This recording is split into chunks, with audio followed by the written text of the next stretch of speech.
It has 2 layers.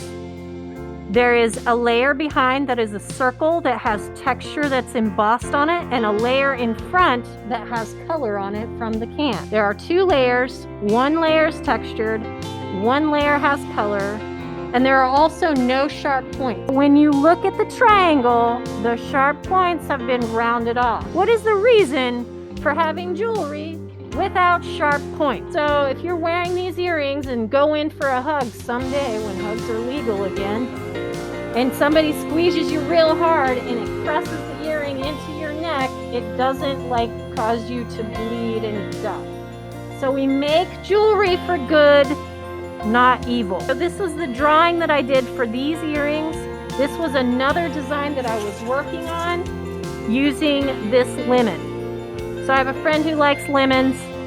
I was planning on using that lemon and then making another area that goes behind the lemon that's green and looks like leaves. Some of you may have some really cool designs from your design exercise practice. I used the bug and I made my various designs, and I determined that I really liked design number 4, so I cut it out and I was going to use it. And then I messed it up. I retraced it. And then I started playing with it. And you can see like the evolution of my design process. You can use whatever designs you came up with. So if you came up with something super cool on your design exercise, you can use those designs on your earrings. But Mrs. Connor, I don't wear earrings. That's okay. You can make earrings for someone else in your life. Perhaps you have a mother. Perhaps you have an aunt. Perhaps you have a grandmother. Perhaps there is somebody in your life that really likes to wear earrings. If not, you're just making earrings, and that's okay. I'm going to be using this design and emboss it on one of my layers. And I started to do that here. Before I get to that point, I highly recommend that you practice cutting shapes. So maybe you have a piece of aluminum that you're like, well, I don't really plan on using this. I highly recommend that you practice cutting round shapes, especially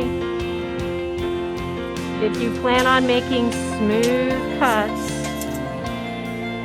Ooh, that's sharp and pointy right there. Practice cutting shapes to get it the way you want it.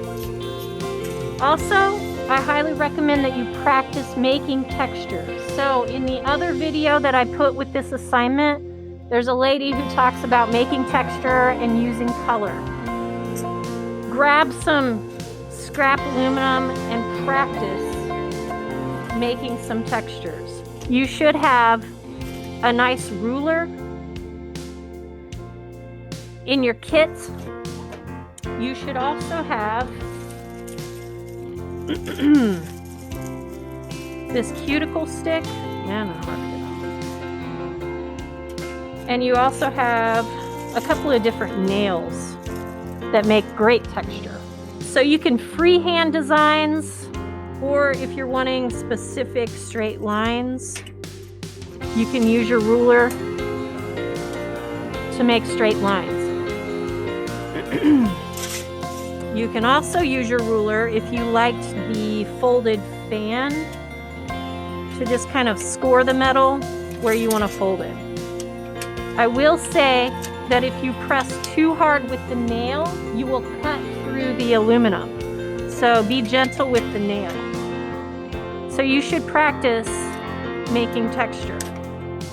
You are also allowed to use a ballpoint pen to emboss texture. So if I wanted to make some curly Q designs, maybe some nice amoebas,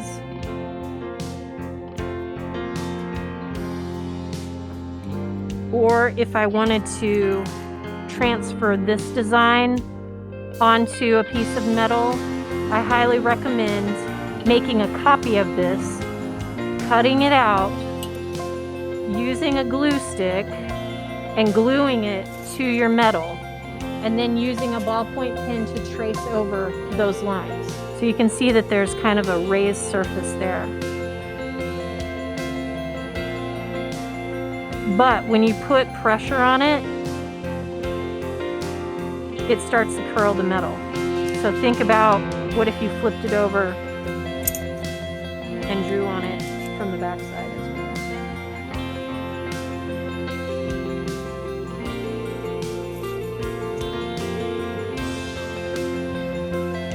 Does that give you an idea? Great. Practice cutting shapes, practice embossing and making texture. Another question I had was, Mrs. Connor, how do I punch a hole in it? Because you need a hole in order to put your jump ring and your earring wire on it. You are going to be using a nail on a piece of cardboard. I highly recommend figuring out where you want that hole to be and making a target. Do not make your target too close to the edge or it'll break through and you won't have a very nice piece of metal. So I made a target that's not too close to the edge, line my nail up, and I punch it through.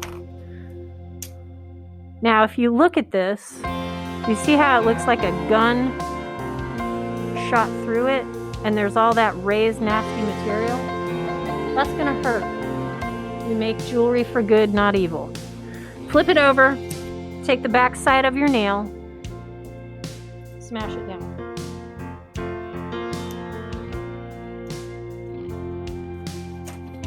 And then hopefully it's all gone. Okay? That's a nice clean hole to put hardware on. Let's say you've got both of your pieces ready and you're ready to assemble it. You need some jump rings and you need some earring wires. There's a trick to jump rings. You never want to pull them apart. You always want to twist them. Twist them open. Drop your piece on.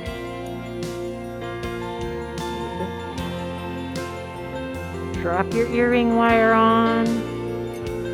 Twist it back. If you pull it apart, it will never go back together again.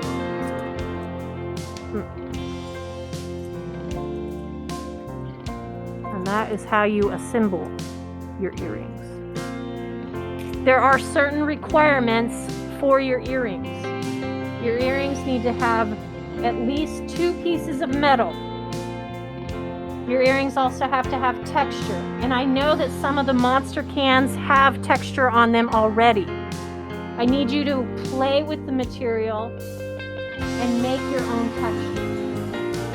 texture. Color also needs to be included. You don't have to make your own color, but you can. I have a drawer full of colorful Sharpies. You have hand sanitizer that is alcohol-based in front of you, and you should have some Q-tips in your kit. You can color with colorful Sharpies, use some hand sanitizer, and kind of smear the color around. Or if you find a colorful area of your can and you want to use a particular part of it, you can do that as well. Texture, color, minimum of 2 layers on an earring wire with a jump ring. If you need more jump rings because you're like, I want to have 10 layers, I've got you. If you're at a point where you're like, I want to make a different set of earrings, I've got more earring wires for you. I also have colorful cans that you can look at and take from. I will get those down and out for you.